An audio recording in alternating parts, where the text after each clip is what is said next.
Hello students. तो कल हमारे लेक्चर में हमने देखा था what is distance and what is displacement and we also have seen difference between them.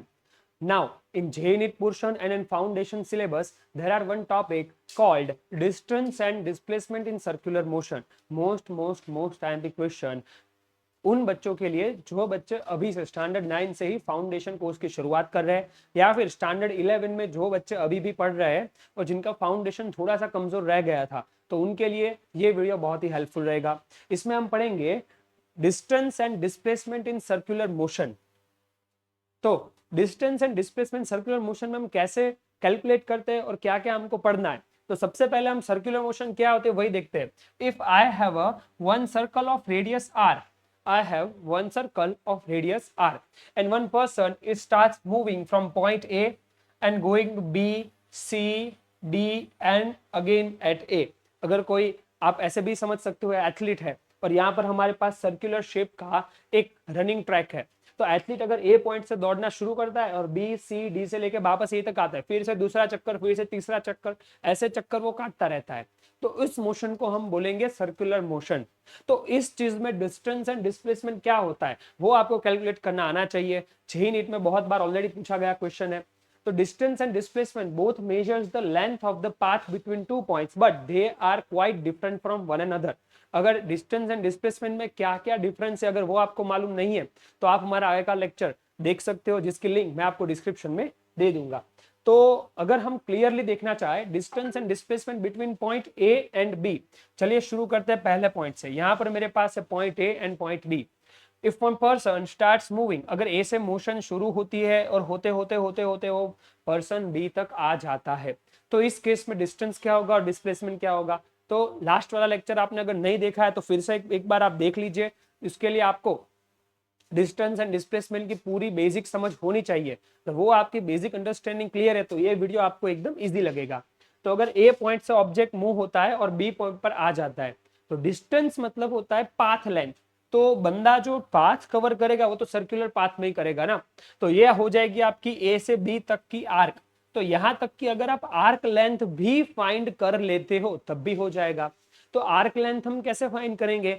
तो सर्कल का पूरा सरकमफरेंस या पेरिफेरी आप जिसको बोलते हो, तो सर्कल का सरकमफरेंस का इक्वेशन आप क्या लिखते हो, that is 2 pi R. Circumference of circle, उसका इक्वेशन आप क्या लिखते हो, 2 पाई आर.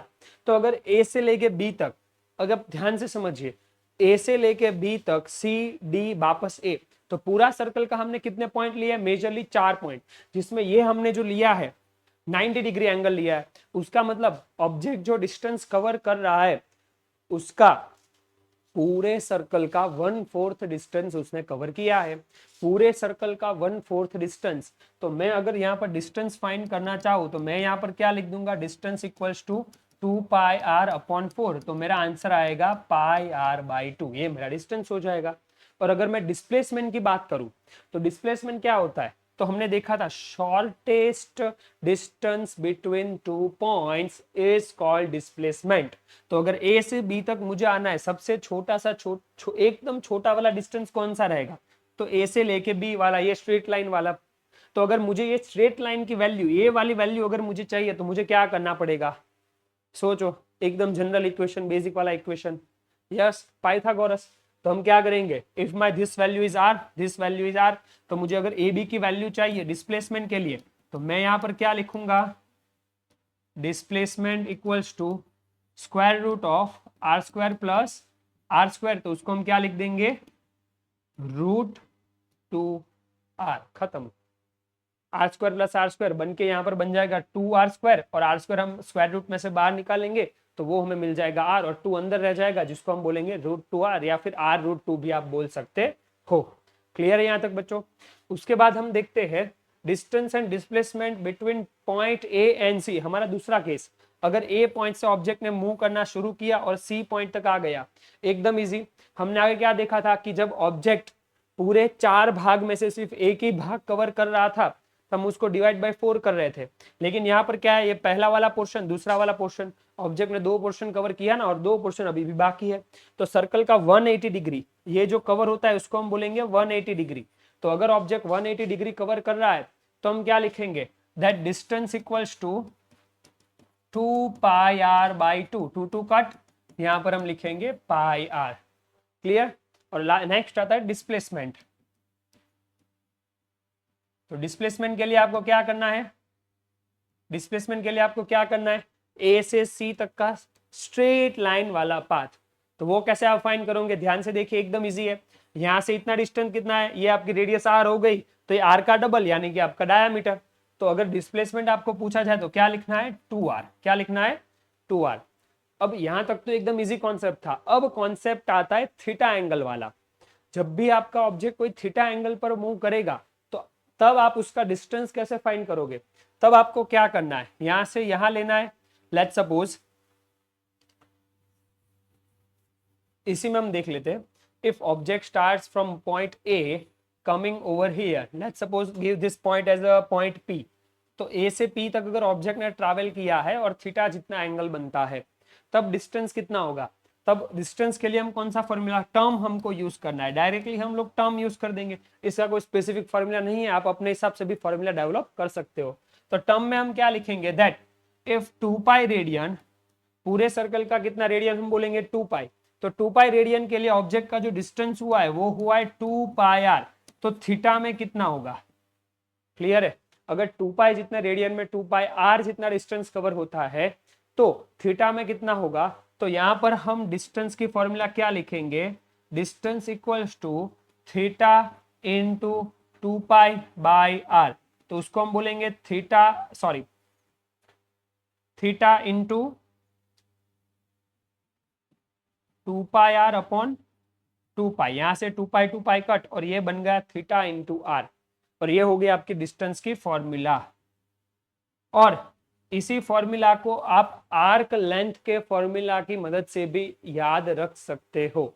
अगर आर्क लेंथ का फॉर्मूला भी आपको पढ़ाया जाता है स्टैंडर्ड 11 में, दिस इज योर आर्क।